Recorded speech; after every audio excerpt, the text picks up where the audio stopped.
Matapos ang matagumpay na pagdepensa ni Pinoy triathlete Andrew Remolino sa katatapos lang na 2025 National Age Group Triathlon itong weekend sa Subic. Ano naman kaya ang sulit ng plano hanggang sa pagtatapos ng taon? Yan ang ating alamin sa ulat ni teammate Paulo Salamatin.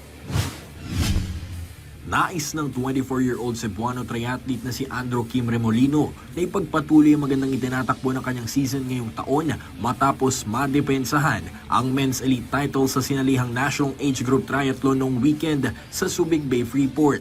At dahil isa ang nasabing kompetisyon bilang selection event ng Triathlon Philippines para sa magaganap na Southeast Asian Games sa darating na Disyembre, malaki ang tsansa ni Remolino na muling irepresenta ang bansa sa biennial meet. At para palakasin pa ang kanyang tsansa na makakuha ng slot packet sa SEA Games, ibinahagi ni Remolino sa PTV Sports na kinakailangan niyang pagharian ang magaganap na Subic Bay International Triathlon o Subit sa darating na Mayo.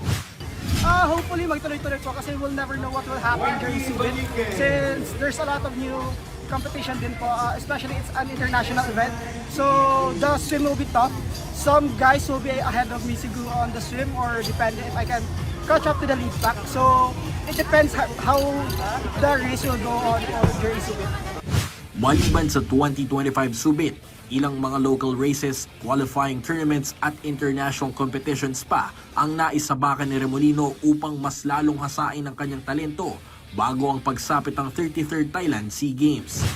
As of now, yun po yung main focus namin since it's still at the end of the year. So for the first half of the year po ngayon, we'll be focusing on the qualifying events tsaka more on local races. Sa ngayon, balik training camp si Remolino kasama ang buong national team bago muling bumalik sa mga kompetisyon sa susunod na buwan. Paulo Salamatin para sa Atletang Pilipino para sa Bagong Pilipinas.